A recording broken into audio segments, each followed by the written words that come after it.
Okay, happy Sunday racing, bayang karerista. Shoutout lang tayo saglit. Happy racing kay Boss Bebang, kay Boss Bokya, Kagawad Norman, kay Boss Elmo, Don Quixote, Don Ramon, at kay Boss Dong, Batang Kangkalo. At yun nga, pagbati galing kay Boss Joey Hipolito. Okay, so happy racing sa inyo mga boss. At Sunday racing nga tayo, no? Maganda yung lineup natin ngayon. Maraming magagaling na imported na tatakbo. Meron din naman mga magagaling na local. Pero yun nga, siyam na karera tayo for Sunday racing. Start time alas 2. At may dalawang highlight race tayo ngayon. Yung Prince Cup at Kings Gold Cup. Okay, simulan na natin. Race 1, start ng first winner take all. 3-year-old and above maiden race placers, 1,400 meters ang distansya. Okay, mukhang lamang to yung numero 8 na si Neferure at Ken Malapira nga yung sasakay dyan. Imported horse, mainam yung linyada nitong kabayong to. Hindi lang natin alam kung mag-a-adjust siya dito sa pista at klima sa Pilipinas, no? Pero isang imported horse nga to. Tingin ko medyo lamang yan. Pwedeng pangsama sa mga exotic nyo, pang deado, yung kalawok numero 1 na si Charm Boy at kalawok numero 5 na si Super Dancer. Okay, so dito sa race 1, tingin ko nga medyo lamang yan. Numero 8, Neferure. At pwedeng pangsama, pang dehado sa mga exotic nyo, yung numero 1 Charm Boy at numero 5 Super Dancer. Okay, race 2 tayo. Start ng first pick 5. Class 4, 22 to 27 bracket. Distansya, 1,400 meters. Okay, first choice natin dito, numero 9 na rin, no? Na si Added Haha. Jan Alvin Gosi sasakay. Regular rider naman niya yan. At medyo maganda yung post position niya. Siya nga yung first choice natin, numero 9, Added Haha. Second choice, kalahok numero 8, Frugality, GL Sego Jr. yung sasakay dyan. At tingin ko nakaraan, medyo na madali lang to. So pag na-adjust ng connection to, tingin ko malaki rin panalo. Second choice natin yan, numero 8, Frugality. At pwedeng pang dehado, kalahok numero 4, Shanghai Silk, JM Estorque yung sasakay dyan. Okay, so sa race 2, first choice, numero 9, Added Haha. Second choice, numero 8, Frugality. At pwedeng pang dehado, kalahok numero 4, Shanghai Silk. Okay, race 3 tayo. Start ng second winner take all. Races 3 to 9, no? Class 4, 16 to 21 bracket. Distansya, 1,400 meters. First choice natin dito, kalahok numero 9, main event, Jeff Sarate yung sasakay dyan. Isang matuling kalahok. At pag nakabuo ng ere, tingin ko malaki panalo, no? So first choice natin yan, numero 9, main event.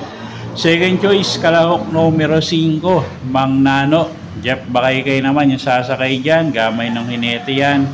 At pag nilabas ng connection, tingin ko malaki rin panalo. At pwedeng pangsama, pang dehado sa mga exotic nyo, yung kalahok numero 3 na si High Dollar at kalahok numero 4 na si Big Battle. Okay, so sa race 3, first choice natin, numero 9, main event.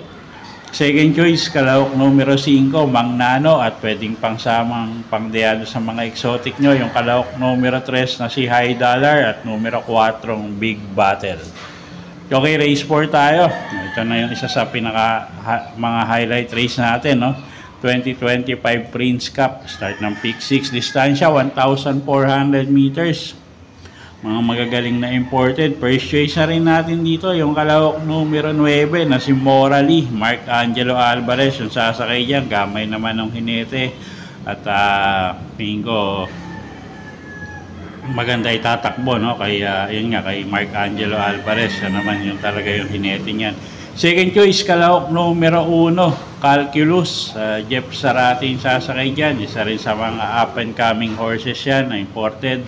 At siya nga yung second choice natin dito. At pwedeng pangdehado, kalahok numero 8, Tis the Moon. Pati Dilemma naman yung sasakay dyan. Okay, so sa race 4, first choice nga, numero 9, Morally. Second choice natin dito, kalahok numero 1, Calculus. At pwedeng pangdehado, numero 8, Tis the Moon. Okay, race 5 tayo. Start ng second pick 5. 2025 Kings Gold Cup. Distansya 1,200 meters lang. Okay, first choice na rin natin dito yung napakainam na numero 8, Sherbet Fountain. Mark Angelo Alvarez yung sasakay dyan. At gamay naman ng hinete. Pwedeng iuna yan, pwedeng isunod. So flexible si kabayo. At tingin ko nga medyo lamang, no? At medyo sanay nga sa mas mabibigat na laban yan. So siya yung first choice natin. Second choice natin, kalahok numero 4, Counter Attack. Pati Dilemma naman yung re-renda dyan. Okay, so sa race number 5, 2025 Kings Gold Cup, first choice natin nga, numero 8, Sherbet Fountain. At second choice nga natin, yung kalahok numero 4 na si Counter Attack. Okay, race 6 tayo. Start ng pick 4, class 4, 34 to 39 bracket. Distansya, 1 milya, 1,600 meters. Okay, first choice natin dito, kalahok numero 4, Windfall. Mark Gonzalez yung sasakay dyan. Medyo sanay sa mabibigat na laban yan. At siya nga yung first choice natin, kalahok numero 4, Windfall. Second choice natin, yung kalahok numero 1 na si Legitify.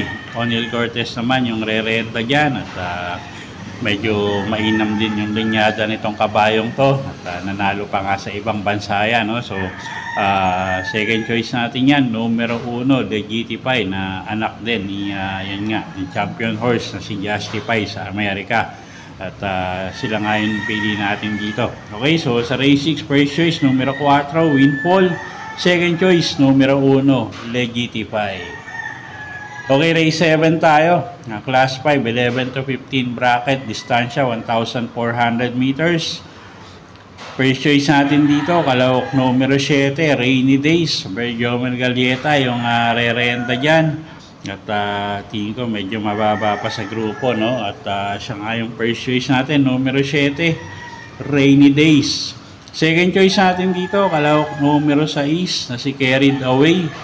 Noel Lunar naman yung sasakay dyan. At pwedeng pangdehado yung kalahok numero 1 na si Noble Promise. Gagabayan naman ni JMS Torque. Kayo na po bahala kung gusto nyo idagdag yung numero 8 na Malalimado, yung Malibu Princess. Pero ako, pili ko rito, first choice nga, numero 7, Rainy Days.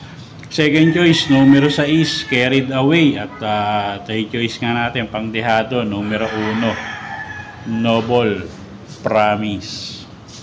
Okay, next race tayo.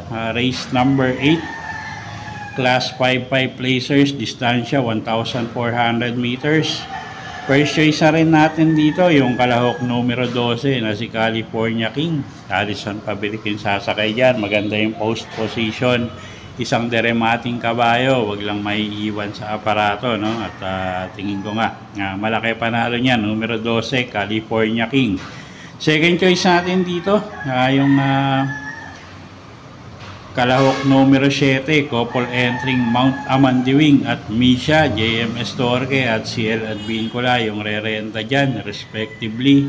At sila nga yung second choice natin dito. At third choice, kalahok numero 11, Metal Strength, CS Pare Jr. naman yung sasakay dyan. Medyo mababa na rin sa grupo yan. Okay, so sa race number 8, first choice nga natin, kalahok numero 12, California King. Second choice, couple entering numero 7, Mount Amandiwing at Misha. At third choice natin, numero 11, Metal Strength. Okay, race 9 tayo. Last and final race for the day. Class 5, 6 to 10 bracket. Distansya, 1,400 meters.